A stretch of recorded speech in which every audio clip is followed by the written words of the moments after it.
In about how many minutes, Dave? 10, give or take a couple. And don't forget, where'd this car run last year? Spencer Speedway. 10 seconds at Spencer. You remember that smoke show you saw where you couldn't even see the car? We're going to attempt to put 3 cans of motor honey in this car to improve the performance and the fuel mileage. Well, Dave, shall we start? Chris didn't explain why we got to put the honey in. We got to put the honey in because the oil pressure light is on all the time. And we're attempting to take the oil pressure, get the oil pressure up so the light goes off. That's correct. Okay. Shall we give it a start, Dave? Yep.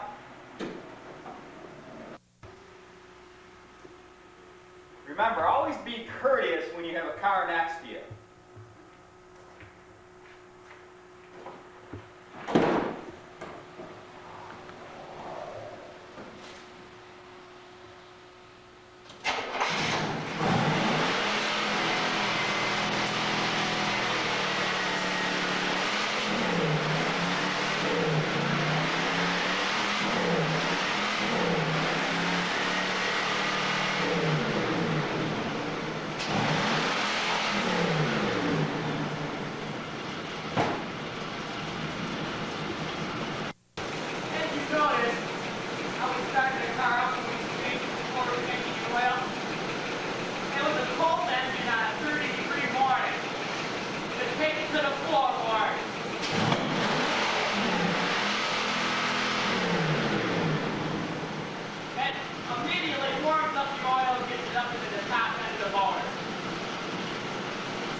After running the car for approximately 2.5 hours at ultra high RPMs, we had a constant 5 grand. The oil should be fairly hot. Now we're predicting the oil to be about as hot as deep frying oil, which is about 500 degrees. Changing your oil, pick special. It's a 10 weight oil for 39 cents. Okay? Now like I told you, the oil should be approximately 500 degrees. Now when getting under the car, take a look at the oil pan. You should see a red rim around the oil pan where the oil is in the pan. That'll let you know the oil's good and hot.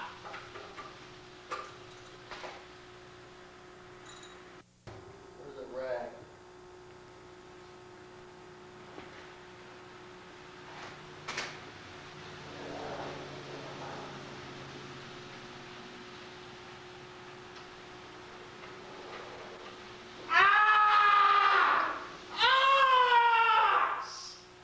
Like I told you, that oil's freaking hot!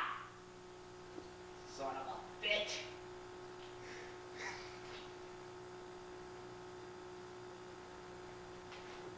See this oil? It's coming out like water. That's how thin it is.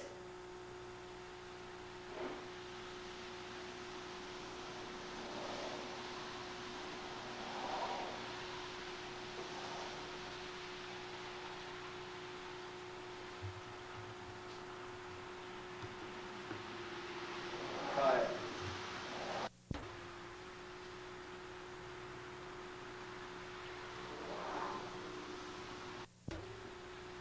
Always be sure the last drops are out of the oil pan. Remember, when tightening the oil pan nut, always be sure you put it on with as much torque as possible. Now I just grabbed this handy pipe here out of the corner of my garage. This is what I use to get as much torque as possible. Just slip the wrench, the socket over the end of the pipe, and on the nut, and then get over here and put your foot up on the frame so you get as much torque as possible.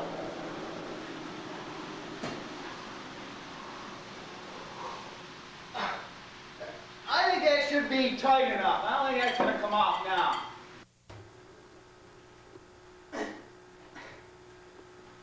I'm having a bitch of a time getting this oil filter off. Well, it's probably because I use this same wrench I used to tighten the oil pan nut last time. So, we're just going to take this handy screwdriver and a hammer here, pound a hole through the filter, get it off that way.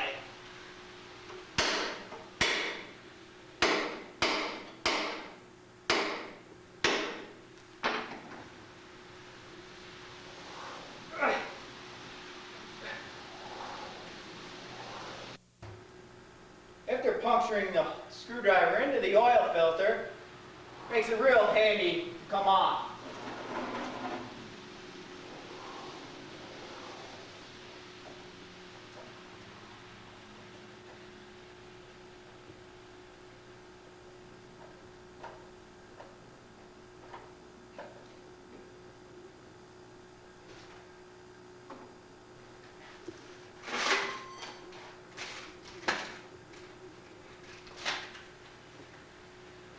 As you know, I shop around for the most cheapest oil filter too. This is another Kmart brand.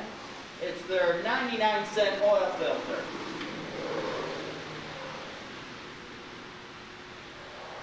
You dab the oil on the gasket. You want to make sure you get the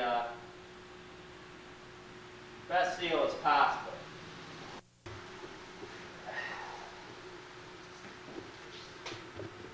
Now in the past I've experienced some oil leaks from around the oil filter, so when you're sure we don't have that problem again, I'm going to show you guys at home a special trick that will seal that up good. Now this trick I'm going to use here today, I'm going to put some of this RTV silicone rubber sealant on here. Make sure you put a generous amount on here. You want to make sure you're going to get a proper seal.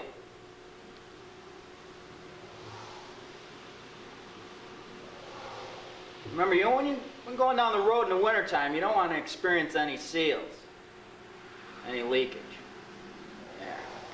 Now, to ensure that sticks, I'm going to just add some of this Elmer's glue for extra protection.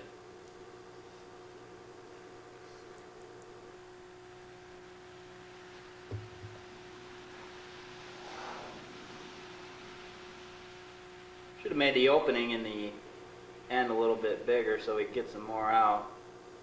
I think that should be sufficient right there. That should be sufficient right there. I'm going to just put this back on the car. This way we shouldn't have any leaks. When it's 10 below zero out there in the winter, you don't want to have any leaks in your oil filter. Okay, cut it. I never have any good luck with oil filter spouts, so I just take this handy screwdriver here and puncture a hole in the top.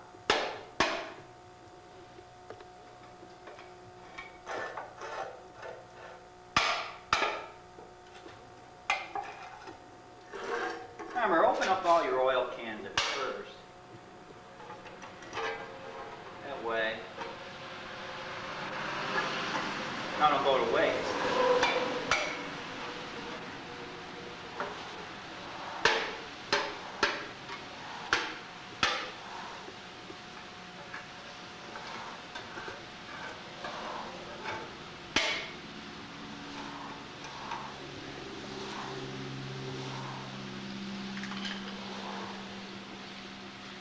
Always do 2 at a time. This way, makes your oil change just a little bit faster.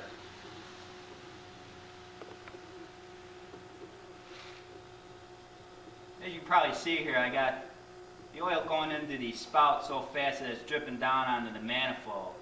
And just wasting a few extra drops doesn't hurt anything. You want to change your oil as fast as possible.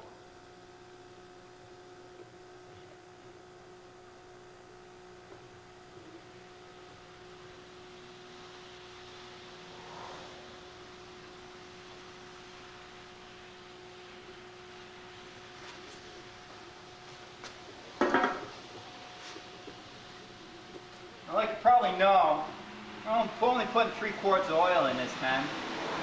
That's because we're putting Castrol's Motor Honey in. Had a little problem with the oil light on and valve knockage, so we're going to try to fix that problem up.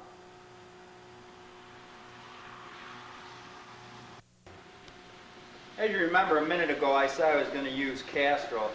I used Castrol last time. This time I'm going to try STP.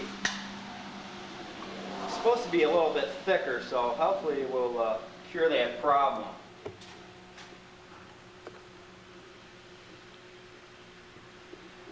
Look at that. It's going to line that valve, line that can and that crank. Should have no problem with any knocking or anything.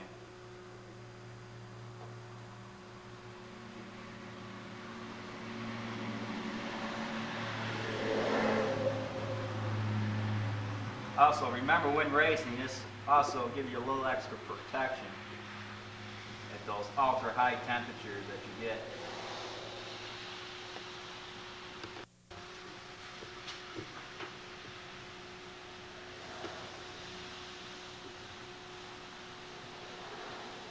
I just got off the phone with Andy Granatelli.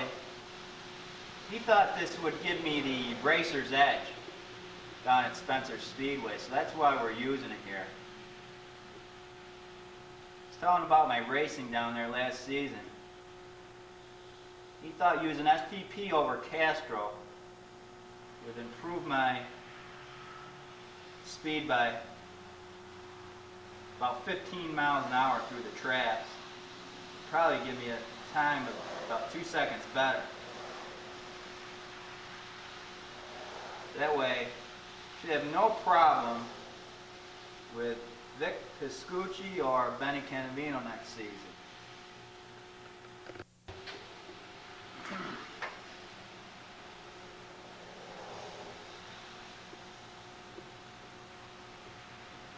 I use a minimum of 3 cans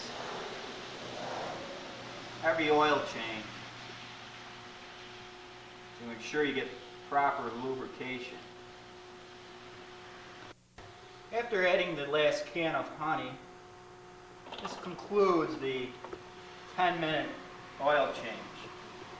Now what you want to do before the start of the winter season is check the car over, make sure your fan belts are in tip-top shape, radiator hoses, and the other fluids in your car. On this side here you can see, make sure you examine your hoses for any cracks or dried spots. You want to make sure your hoses are in tip-top shape for the winter season and your next racing season next spring. Right here I've noticed a pretty good sized crack right here. As you can see, take my finger here and almost peel top skin right off. Look at that. I think I can get, still you can see the threads down in there. I think I can still get another winter season out of this and maybe another racing season next spring. Let's see, this hose here is probably about 9 years old. It's probably the original hose on the car. The car's 77. So I'm going to try to get a couple more seasons out of this. Now that we've completed this 10-minute oil change, we got one last thing to do here. Remember, you want to start your car up and let it run at slow RPMs to get proper lubrication. This is how I do it.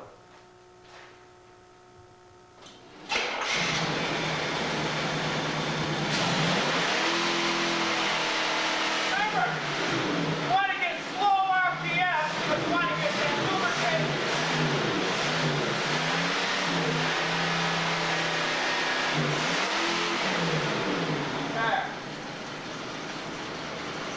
Remember, you don't want to get any more wear on those lifters and cans any more than you have to. Now, one last thing,